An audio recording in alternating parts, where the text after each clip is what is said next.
Jamin kebebasan berpendapat warga.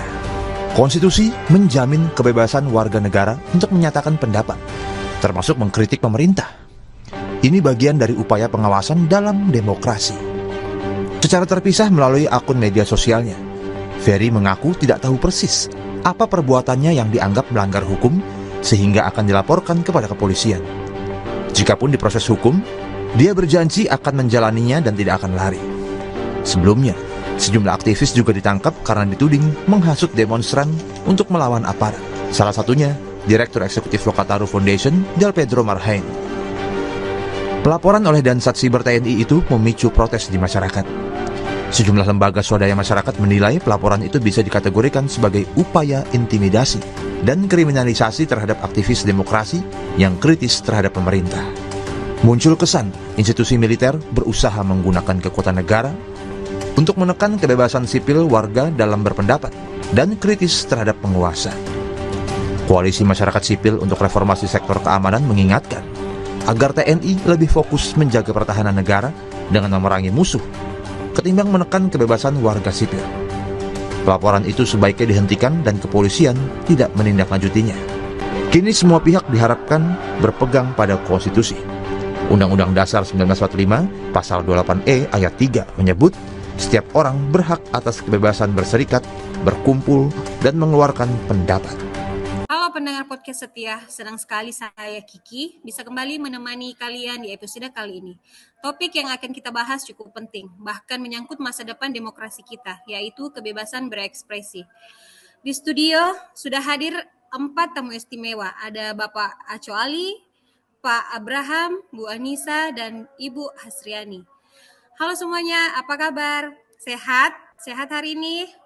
Halo Kiki. Halo, Baik. kabarnya baik. Oke, langsung saja ya. Menurut Bapak Aco, apa sih makna kebebasan berekspresi bagi masyarakat kita? Baik, terima kasih ya Mbak Kiki. Menurut saya, kebebasan berekspresi itu ada hak mendasar bagi manusia. Setiap orang berhak menyampaikan pendapat, gagasan mereka, atau bahkan kritik mereka terhadap pemerintah. Kalau masyarakat dibungkam, negara akan kehilangan arah. Tapi tentu, perlu diperhatikan bahwa kebebasan itu harus bertanggung jawab. Tidak boleh sampai merugikan orang lain. Benar sekali. Nah, sekarang saya ke Pak Abraham. Sebagai aktivis muda, Bapak pasti sering terlibat dengan isu-isu sosial. Bagaimana pandangan Bapak soal kebebasan berekspresi di Indonesia saat ini?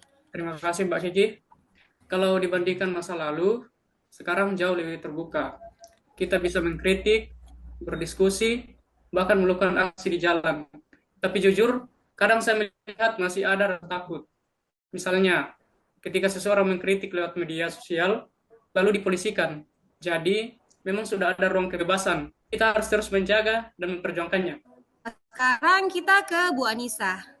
Ibu kan seorang konten kreator nih. Menurut Ibu, kebebasan berekspresi itu bagaimana sih pengaruhnya terhadap dunia kreatif? Terima kasih, Bu.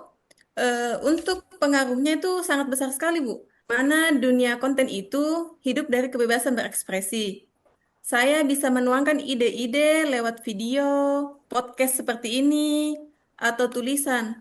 Tapi di sisi lain, kebebasan ini juga memiliki resiko. Di antaranya yakni komentar negatif, hujatan, bahkan kadang ada cyberbullying. Jadi, menurut saya, kebebasan berekspresi harus diimbangi dengan literasi digital supaya kita lebih bijak dalam menyampaikan maupun menerima ekspresi orang lain. Iya, setuju banget. Literasi digital penting supaya kebebasan tidak disalahgunakan. Saya ingin dengar pendapat dari Bu Hasriani sebagai guru. Bagaimana peran pendidikan dalam menumbuhkan kebebasan berekspresi? Baik, terima kasih.